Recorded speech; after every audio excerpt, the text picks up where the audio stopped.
Now it's looking like Teofimo Lopez and Shakur Stevenson is going back and forth. I mean, Shakur Stevenson is literally getting into it with everybody in the sport of boxing and outside of the sport of boxing. But before we continue, man, hit that like button for your boys. But before we continue, it's your boy, Mr. 926, a.k.a. the Black Mage, a.k.a. the Silver-Haired Demon, a.k.a. Bushido the Dragon, a.k.a. the two-time demonetized champion of the world, man. Hit that like button for your boy. Shakur Stevenson, man. He ain't getting off social media anytime soon, so we might as well forget about it. Because clearly he likes this type of attention. But Teofimo Lopez, right? We seen, last time we actually seen Teofimo, he was at Shakur's fight. He was in the back with Shakur, seemingly supporting Shakur Stevenson. But now Teofimo Lopez, I guess he has some things to say on the Porterway podcast. It was a subliminal shot, I guess. Let's see what he had to say. Right here. I know. I see him. I mean, are you gonna fight again? Or are you gonna say you retiring after every fight, man? Oh, you know, we want you to keep fighting, bro. I don't know. Do you guys still want to like see a $4 million man put you guys to sleep? What? For what? Oh, you know what you're talking about, right? Of course, I'm talking about Shakur. For a bill. $4 million. Ooh, $4 million man. Now I'm hearing that Shakur Stevenson, right? For those who like the pocket watch, he gets like $3 million to fight, $3 million, $4 million. He gets paid pretty well, from what I'm hearing, right? And this is what Teofimo Lopez is saying. He probably heard rumors that Teofimo Lopez is getting paid X amount of dollars. And Teofimo Lopez probably looking like, how the hell he get paid that much? So yeah, this was a shot at Shakur Stevenson for sure. Let me rewind it a little bit. Talking about, right? Of course, I'm talking about Shakur. For a bill. $4 million. Ooh, we didn't get into Shakur. Oh, yeah, I want to see like entertainment, and then pay the man for that entertainment. Well, you know, I I give it all different kind of traits of skills. I mean, even Andre Ward, someone that's like an analyst, like a perfectionist in boxing, like his IQ is high. He was even the commentator, like he was surprised how I did that jab where it was like a Superman punch to Josh Taylor, a guy that's undisputed and everything, and just made it look so easy. I bring so many things. I even brought a George Foreman combination now because that's everything. Everything is everything. Like I go back in time because that's where my future is at. Mm-hmm. And so like for as far as like retirement and stuff, honestly, man, it's up to the networks. Teofimo Lopez, I think he just talk because he like to hear himself talk. I didn't know what he was talking about, honestly. I didn't know what the hell he was talking about. Hopefully you guys can give it to me in the comment section. It was almost to me like he was just rambling on about a whole lot of nothing. Now you go fight again or what, bro? Like, what's really good? You doing all this talking. And Shakur reacts to this. He reacts and says, these dudes so shiesty. Be in your face 1 minute like they're your mans and shit, but talk crazy about you the next. Nigga, then in reality, they forget they bad nights, they lose. What? Both of these dudes got me confused. I mean, whatever. Okay, that sounded crazy coming from your boy. It sounded crazy, right? But this is what Shakur said. Y'all know I can read and shit. I don't know what that was, but basically he said it. Everybody has bad nights in the ring. We've seen Teofimo have a bad night. We've probably seen Devin Haney have a bad fight where he was doing a lot of grabbing and holding and stuff like that. I mean, look, man, shit happens. But Shakur Stevenson, the spotlight is shining on him, and it ain't gonna go nowhere anytime soon. Just because he's Shakur Stevenson. That's just the reality of it. But Teofimo Lopez, they was going back and forth, man. He had a lot more to say. Forth like all day, you know, and Shakur says he's shiesty because, dude, you was in the back with me in my last fight, being all buddy with me. What I've noticed about Teofimo Lopez, right? Like, based off what I've seen from him, he doesn't necessarily seem like maybe I'm going a little too far by saying this, but he just don't seem like a trustworthy person. He seemed like that guy that'll be in your face smiling, talking all buddy with you, but then he'll talk a lot of shit about you behind your back. That seems like who Teofimo Lopez is to me, but that's just my opinion. But yeah, he says this.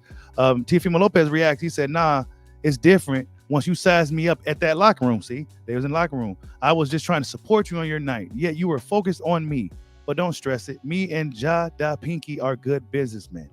Happy holidays, champ. What the fuck is this? What is? And then Shakur reacts saying, Damn, you feel some type of way because I sized you up, Ninja? Well, Mr. Entertainer, when the time comes, I'll be ready. Say no more gangster. Just stay out of my face. I don't F with fake ass support of fake love. I'm too genuine for that. And then Teofimo reacts saying, talk about that jab, right? Tough crowd. Can't even call you a G at this point. Hashtag down bad. Oh, man. Hold up. And then Shakur said, nah, I'm talking about that asthma you had when Kambosos' bum ass was punching you in the face and you couldn't breathe.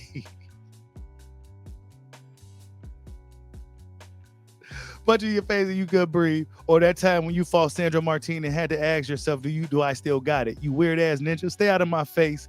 Real shit. And there won't ever be no issues. Oh my goodness. Shakur Stevenson gets really nasty with these guys, right? And then he says some things like, now one of these ninjas saying they want to fight. That's the part I don't get. Me against the world, though. And this is kind of his mentality right now, is me against the world, and you know, me and Keyshawn against everybody, right? That's kind of Shakur Stevenson's energy right now, is that him and Keyshawn against everybody. He says, everybody can go against me. That shit don't do nothing but make me work harder. Hashtag chasing greatness. So that's what's going on with Shakur Stevenson and Teofimo Lopez. They've been going back and forth all day. And Teofimo Lopez actually reacts to him saying he don't want to fight with this Floyd Mayweather. It's okay to be right behind me. It's okay. It's okay to be. He reacts by saying that, right? Number two, it's okay to be right behind me. It's okay. It's okay to be number two. It's okay to be right behind me. It's okay. So he's saying Shakur Stevenson's behind him. He's back chilling with Bob. You know what I'm saying? So Teofimo Lopez, he does a good job. He's great for the sport of boxing. He's great for the sport. You ain't gotta like the guy, but he's really good for the sport, in my opinion. And yeah, man, him and Shakur Stevenson, I expect them to fight sometime soon. I don't know when it's gonna be. Shakur Stevenson just got to 135, just had his second fight at 135, and I'll bet a bad performance from Shakur Stevenson. And moving forward, hopefully we won't see nothing like that from him ever again, right? He knows now that he got to go out there and take risk and really just give it his all, despite how he feeling, bro, because it's not gonna work out for him. Even if he won to fight 3 division champion, young guy, all that stuff, it don't matter. They don't care about that, bro. All they care about, and ain't even nobody paid for the fight. But since it's Shakur Stevenson, he does a lot of talking. He's really pretty confident, pretty cocky. He right out the gate, he was destined to be one of the best fighters in the sport. So the standard is going to be extremely high for a guy like Shakur Stevenson. That's just what it is. He can't make no mistakes. He can't put up no B-level performances. He can't get hit. He ain't gonna be able to do none of that shit. So that's just gonna be the story of Shakur Stevenson's career. But Teofimo Lopez, though, man, what is he gonna do? I don't know. He got to fight soon, though. You know, he's good for the sport. He's trying to start up some shit, and you know, he's going back and forth with everybody and doing all this stuff. But you know, I don't know, man. But Shakur Stevenson, man, look. Salute to my boy JJ Solomon and Mr. LTBA Craig Bradshaw from the Spit Bucket podcast, man. And they had the old school interview. It wasn't that old. Kambosos, like, I didn't think, like, I mean, Kambosos won, but it wasn't like, I don't even think Teo was being Teo, if I'm being honest. I think that in that, like, in Devin's shoes, I understand how he feel about the division. He feel like, you know, I beat the guy who beat the guy, and as he should feel, he should get every bit of credit for everything that he done. And no doubt, I'm not taking none away from Devin. I think like that me, Devin, and Tank, and I don't really try to speak too much on it. I think we're the top dogs as far as like skills and fighting. So I mean, he gave those guys credit and praise, despite what people may say, despite what Ryan Garcia is saying. Shakur Stevenson acknowledges his peers, and you could tell he has a certain level of respect for Gervonta Tank Davis. The stuff with Devin Haney, I think it's kind of, since they was really like homeboys or whatever, I think it's kind of bullshit how he was kind of overly aggressive towards guys like Devin. And with Ryan Garcia, oh, well, we can fight at the catchweight, LOL, and all this other stuff. Nah, man, you got to keep that energy with everybody, bro. Especially if you go keep it with your guy that's supposed to be your boy. You definitely go have to keep it with a guy like Ryan Garcia, a guy you allegedly don't like. But yeah, man, Shakur Stevenson, man, he's not going to go anywhere anytime soon. He's not backing down from nothing. And that's just what it is, man. Let's see what happens next. Like, subscribe, holla at your boy. Peace out.